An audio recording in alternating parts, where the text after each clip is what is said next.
E vamos lá, pessoal. Ditadura, vamos para a nossa aula número 2. Lembrando para vocês que estamos no contexto do primeiro governo militar ainda, que é o governo de Castelo Branco, que vai do ano de 64 até o ano de 67. Lembrando para vocês que nós estamos falando que o governo de Castelo Branco ele gerencia o Brasil através de atos institucionais. Já falamos do primeiro ato institucional, o número 1, do ano de 64, e falamos do ato institucional, até este momento, número 2, do ano de 65, que estabelece o bipartidarismo. Então, o Brasil tem dois partidos agora, a Arena, que é Aliança Renovadora Nacional, e o MDB, Movimento Democrático Brasileiro. Continuando, então, lembrando também que o governo Castelo Branco, estabelece eleição indireta para presidente. Então, nós temos mudanças na Constituição do Brasil. A última Constituição do Brasil foi uma promulgada do ano de 1946, na época do governo Dutra, Então, o que nós vamos ter aqui agora? Uma eleição indireta, o governo vai ter um aumento maior sobre os gastos públicos. Opa, está seguindo a cartilha do liberalismo, do jeitinho que os Estados Unidos gostam,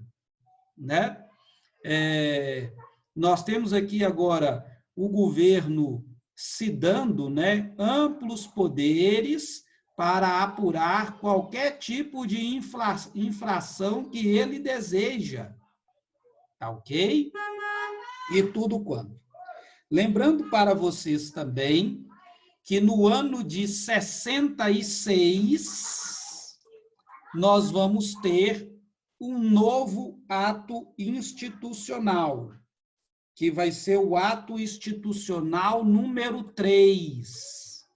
Este ato institucional número 3, ele vai estabelecer também eleições indiretas para os estados brasileiros, tá? Então, os governadores e também para os municípios, desculpa, para o estado e para o município. Então, os governadores e os prefeitos serão escolhidos também pela junta militar. No ano de 1967, nós vamos ter o ato institucional número 4, o AI número 4, ainda na época aqui do governo de Castelo Branco. É um ato institucional que vai, num primeiro momento, reabrir o Congresso Nacional, mas depois ele vai fechar de novo o Congresso Nacional, afastando, inclusive, alguns deputados que teriam recusado o tamanho autoritarismo do governo. Mas o novo ato institucional aqui agora, ele vai relembrar todas as determinações dos atos institucionais anteriores, e ele vai justamente tentar submeter todo o executivo segundo os planejamentos militares. Então, os militares estão tomando gosto pelo poder, os militares deveriam ficar no poder de modo transitório, mas os militares não fazem a transição. Muito pelo contrário, os militares desejam justamente governar o Brasil com planos plurianuais, revistos sempre, e o presidente cada vez mais com poderes centralizadores, e o presidente sendo abastecido cada vez mais com informações pelo SNI, Serviço Nacional de Informações, controlando a população e dando cada vez mais poderes à junta militar. E além de dar cada vez mais poderes à junta militar,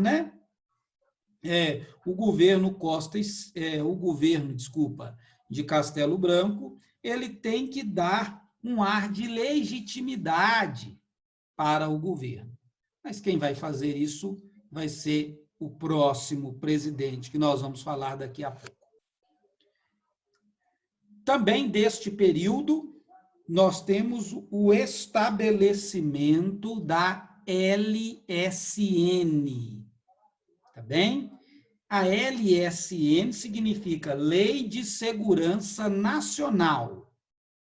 Então, qualquer tipo de resistência contra o governo militar era visto como se fosse uma guerra interna, né?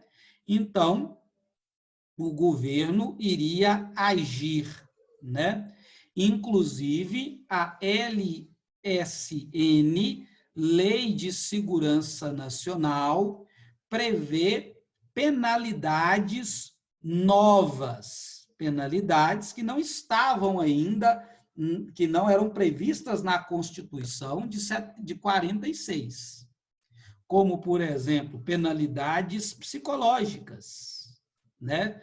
E etc. E ele atacava as pessoas que eram contra o regime, homens ou mulheres, e atacava, inclusive, organismos públicos. Lembrando que a LSN também proibia greves e qualquer outro tipo de manifestação contrária ao regime militar. Em outras palavras, os militares estão endurecendo cada vez mais, né? Endurecendo cada vez mais. Então, aí está, né? Portanto, os 4 atos institucionais até agora. O ato institucional número 1, do ano 64, o ato institucional número 2, do ano de 65, o ato institucional número 3, do ano de 66, e o ato institucional número 4, de 67. Tudo para tentar dar legitimidade para o governo militar que deseja centralizar o seu poder. Ok? Até o momento, tudo bem? Beleza, pessoal? Podemos continuar, então? Tem alguma pergunta sobre Castelo Branco? Próximo presidente militar. Os desavergonhados, né, deveriam convocar uma eleição, mas não fizeram. E colocaram no poder Costa e Silva. Veja aí uma revista da época, dando cobertura, portanto, à posse de Costa e Silva. Costa e Silva, então, ele não é militar da linha Sorbonne, ele é um militar da linha dura. Então, ele vai endurecer e vai centralizar ainda mais o regime e o sistema, né? Ele vai tomar posse em março de 67 e ele vai governar o Brasil até 1969, né? Então, aqui ele é o 2º presidente do regime militar e o 27º presidente do Brasil. Ele também pertence ao Exército Brasileiro, ele também é marechal, né? E ele vai ser o presidente e também vai ocupar o cargo de ministro da Guerra, né? Seu governo, então, é um governo de linha dura, porque a sociedade brasileira começa a se organizar contra a ditadura militar. Os políticos começam a se organizar. A sociedade brasileira começa a mudar de lado. Antigos aliados dos militares mudam de lado, como o governador do Rio de Janeiro, Carlos Lacerda, como o antigo presidente João Goulart, né, e JK, por exemplo. Então, eles vão criar uma frente ampla, tá, galera? Então, a partir de 67, tem uma frente ampla, com políticos de diversos partidos, com pessoas importantes do cenário político brasileiro, que começam a dizer para os militares, já está bom, né? Está na hora de ter eleição. Já está bom, está na hora da gente voltar à normalidade democrática no Brasil. Entretanto, os militares não vão aceitar. Então, começa aqui uma nova fase com Costa e Silva.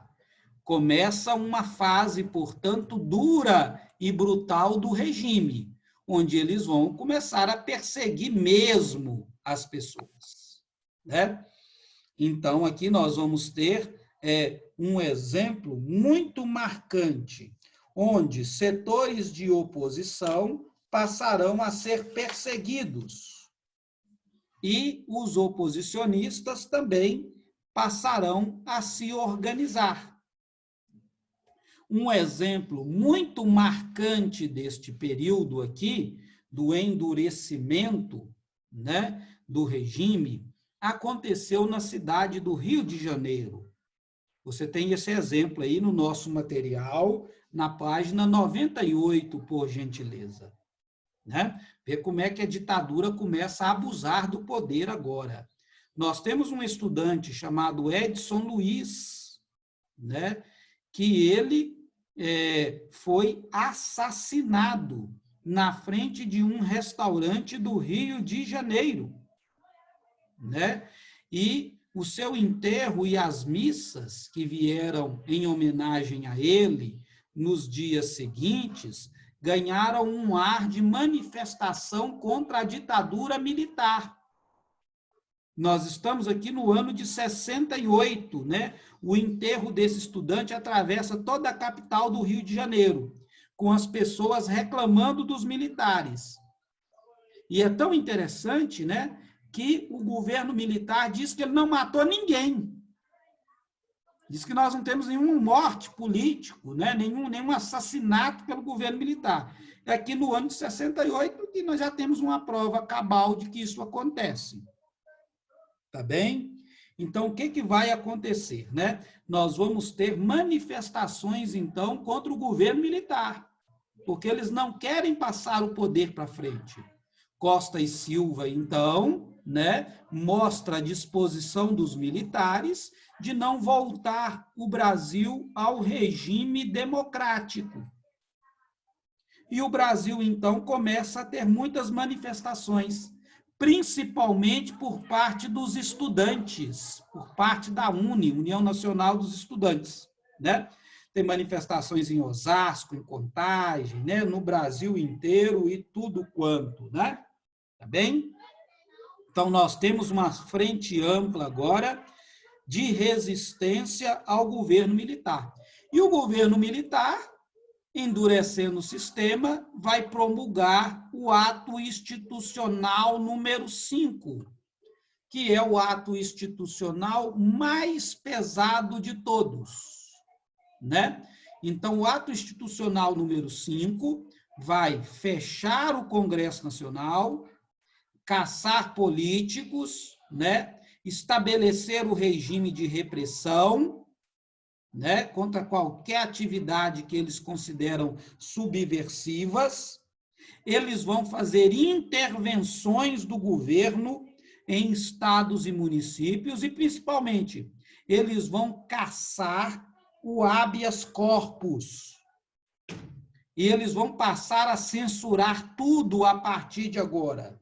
Vai ter uma censura pesada e um controle da produção cultural. Então, eles vão dizer o que é legal, o que é ilegal. Inclusive, para os ilegais, eles vão agir com torturas, principalmente com os militantes de esquerda.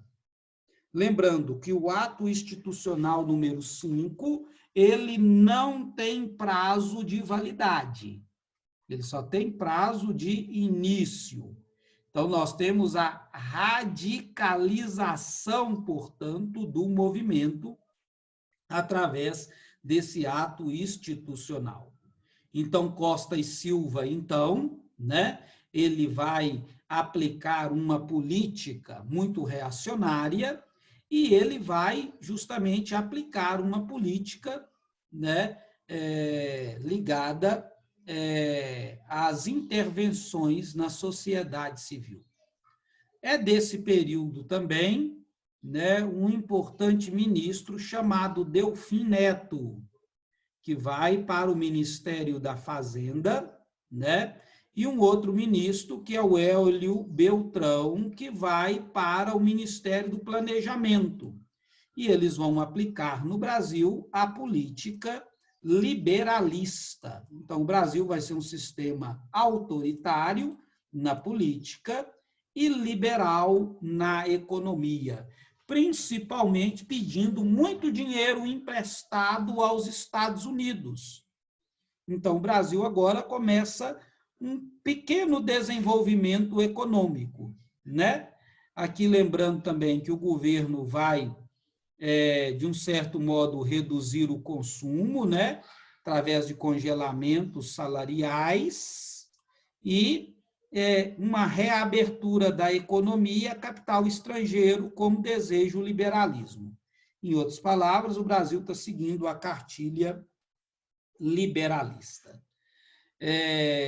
Lembrando que nós temos também, durante o governo de Dutra, né, um desenvolvimento cada vez mais do SNI e uma subdivisão do SNI em vários departamentos, né? Então, nós temos departamento de formação, do Exército, da Aeronáutica, da Marinha, tá? Nós temos um programa de caça aos comunistas, CCC, né? Nós temos aí a implementação de um grupo católico que vai defender muito o sistema, que é a TFP, Tradição, Família e Propriedade, né? A favor do sistema. E nós vamos ter também o estabelecimento de um movimento anticomunista, né? Então, o comunismo vai servir de base para esse governo. Costa e Silva, então, inicia aquele que nós chamamos os anos de chumbo, né? E ele inicia também a política dos porões da ditadura, onde muitas pessoas serão levadas para os quartéis e delegacias para serem torturadas. Então, é a época da repressão. A repressão se fortalece cada vez mais. Tá bem? E do ato institucional número 5, nós já falamos ali na parte anterior. Vamos para o terceiro presidente militar, que é o senhor Médici. Então, agora, vamos para o governo Médici, dos anos de 69 até o ano de 74, né?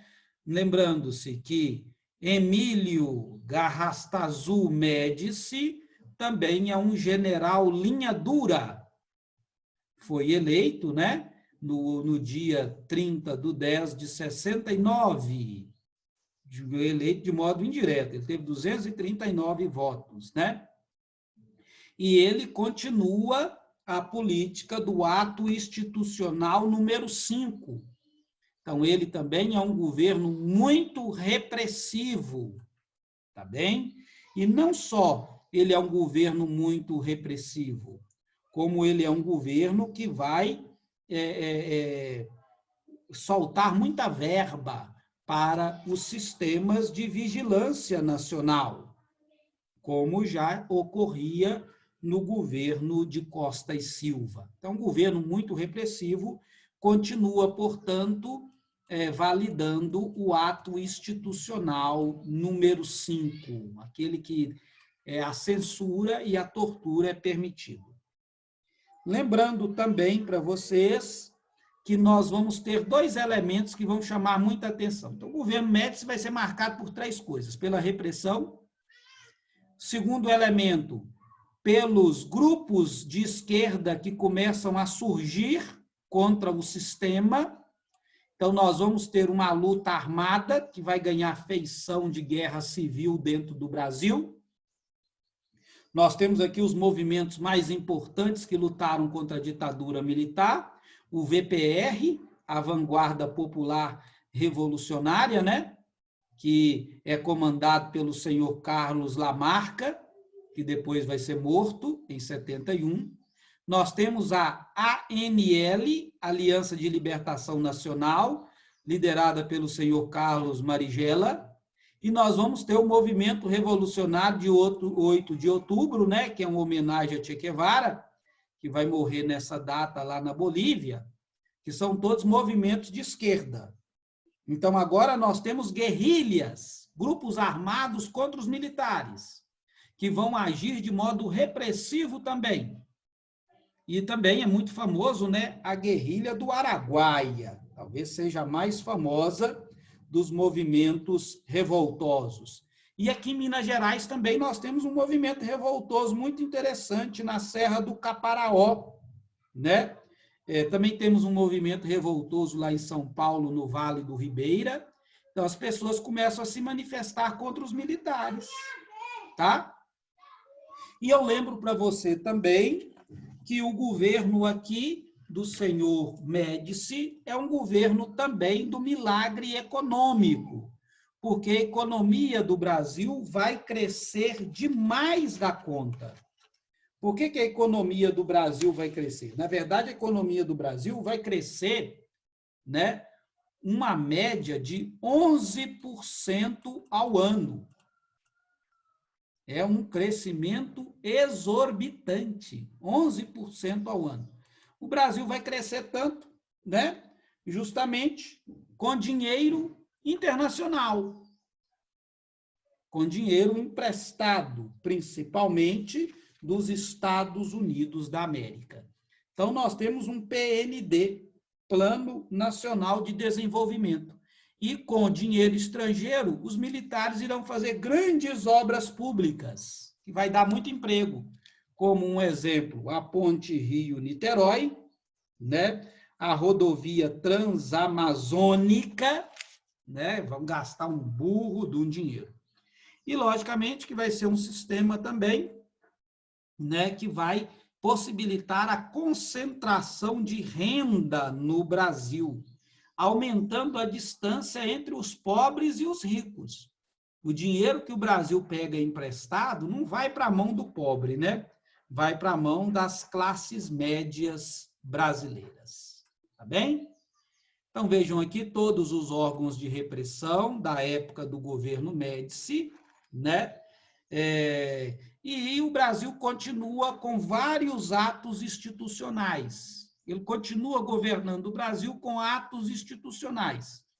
Vamos citar alguns exemplos aqui desse período, né? Em 69, por exemplo, nós temos o ato institucional número 13, que estabelece o exílio. Agora ele pode mandar para fora do Brasil pessoas perigosas, né? E o ato institucional número 14, que vai legalizar a pena de morte. Eles vão dizer que eles nunca vão utilizar, que nunca foi utilizado, né? Porque as mortes não eram mortes oficiais, eram mortes extraoficiais, as pessoas desapareciam. Aqui, para vocês verem, todas essas pessoas aqui nessas fotografias, de certo modo, são vítimas do ato institucional número 14. Simplesmente desaparecia. A gente tem alguns testemunhos. Como é que as pessoas desapareciam? Por exemplo, no cemitério, né? Eles deixavam covas mais profundas. Aí, geralmente, os militares, então, escavavam a cova aqui, ó. A cova, de ter 7 palmos, tinha, por exemplo, 10, 11 palmos. Aí eles jogavam o corpo da pessoa aqui, ó, que eles queriam sumir com ela, jogavam o corpo da pessoa aqui no túmulo, né? E jogavam um pouquinho de terra por cima. Aí, durante o dia, descia um caixão e depois eles cobriam o túmulo, né? Essa pessoa nunca mais era encontrada. Ela era colocada até num cemitério. Ela era desovada lá pelos militares de noite. E nunca mais encontravam esta pessoa. E nunca mais encontrarão. Então, tem gente procurando seus parentes até hoje. Os militares falam que nunca utilizaram a pena de morte, mas eles faziam as pessoas desaparecer, né? Milagrosamente, as pessoas desapareciam e tudo quanto, tá? Então, a gente tem nesse período tortura, morte, espionagem e vigilância dentro da época. Aqui está aquele guerrilheiro que eu falei com vocês, né? O Carlos Lamarca, que foi morto em 71.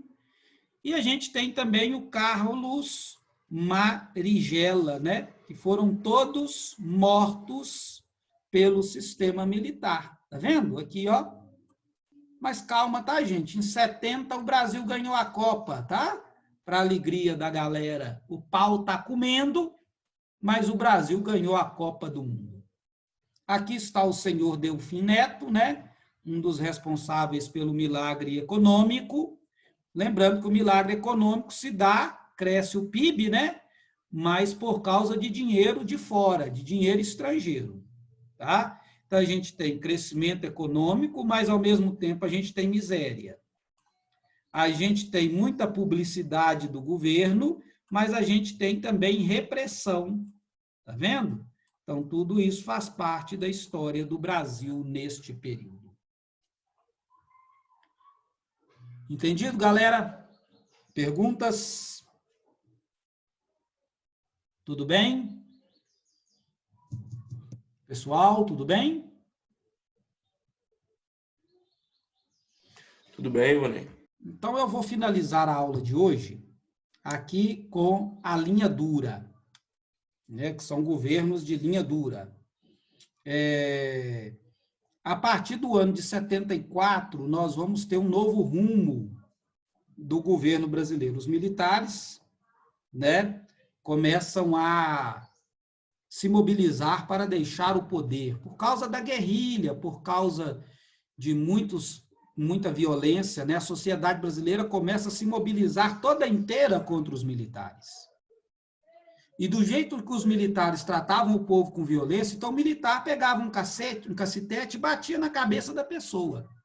Só que os movimentos civis e os movimentos urbanos começam a dar porrada também. O cara descobre onde é que aquele policial mora e vai lá e pega a família dele. O cara descobre que aquele militar sai do serviço, então muitos militares começam a ser assassinados, né? Então o povo começa a reagir. E a economia do Brasil começa a cair também, porque as pessoas têm que pagar, o Brasil tem que pagar a dívida. Então aquele milagre econômico irrisório com dinheiro de fora vai passar. E nós vamos ter inflação, fome e miséria. Então, nós vamos ter todo um sistema de reação popular. Então, os militares começam a deixar o poder, né? E os dois militares que vão organizar o fim da ditadura será justamente este que nós vamos trabalhar na aula que vem, o Geisel, e depois o Figueiredo. Esse Figueiredo eu lembro perfeitamente desse período, né? Eu já tinha uma consciência das coisas nesse período. Então tá. Semana que vem a gente continua com mais uma aula para a gente finalizar o período da ditadura militar. Beleza, pessoal? Saudações. Nos encontraremos amanhã para a nossa aula de Sociologia. Um abraço para vocês, até mais.